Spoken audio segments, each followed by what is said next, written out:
And enjoy the Pooram. വെടിക്കെട്ടിന് അനുമതി ഉണ്ടോ?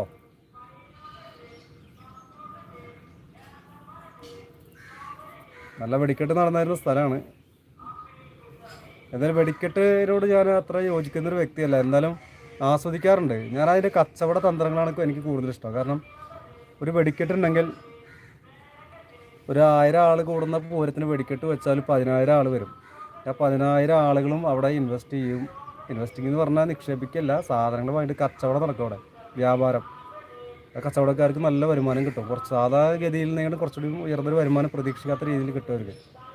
പാവപ്പെട്ട കച്ചവടക്കാർക്ക് ജീവിക്കാൻ വളരെ ഉപകാരപ്രദമാണ്. അപ്പോൾ വെടിക്കെട്ടിനോട് ഞാൻ യോജിക്കുന്നില്ലെങ്കിലും ഇത്തരം ചില മാനുഷിക മൂല്യങ്ങളെ അവിടെ കച്ചവടം നടക്കുന്നതായിട്ട് നിങ്ങളത് ഒരു അഭിപ്രായം എനിക്കുണ്ട്.